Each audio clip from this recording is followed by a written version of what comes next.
મિત્રો જો ખેડૂત મિત્ર મને કહેવામાં આવે છે કે ભેડા તમે બનાવો ને તો હવા પી લેજો કેમ કે તાજા ભેડાનું શાક બનાવો, કરી બનાવો કે શાક બનાવો, સારી રીતે વઘારો, કોરું કોરું બનાવી અને મિત્રો ખાધું કેમ કે જો આસી ભેડામાં આવો આપણે ઘરે શાકભાજી વેણી અને સારી રીતે સમાર છે જુઓ મિત્રો વગી જુઓ ખોળામ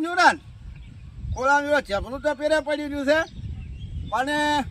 શાક કરે એવા વગે વેણો રા અને ભેડું બરાબર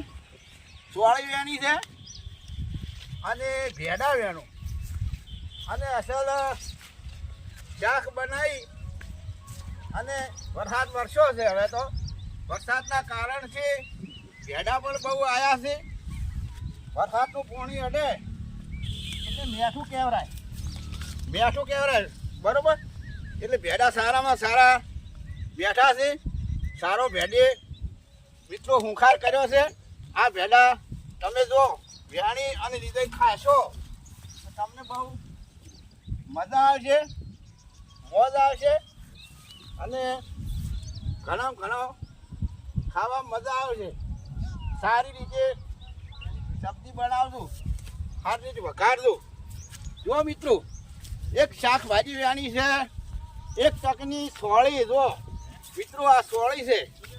આ સોળીની લીધી છે એક શાકભાજી એક તકની લીધી છે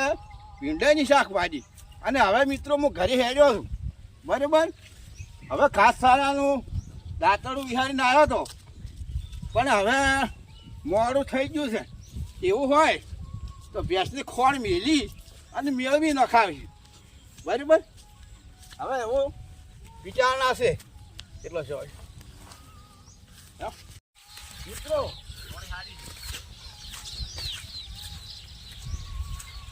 મિત્રો જુઓ હું તમને બીજું કહું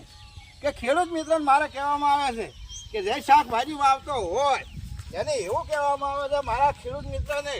કે કાળું તોદડું કે કાળો ડબ્બો આવો ઊભો કરી દેવાનો અને કોઈ નફટ માણસ આવે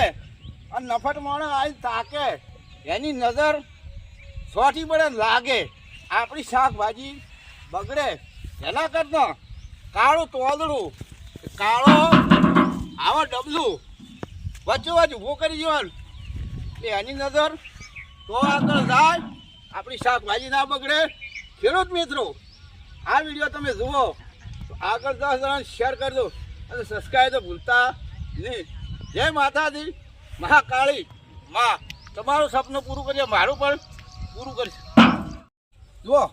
આ ખેડૂત ભાઈને મારે એટલું જ કહેવું છે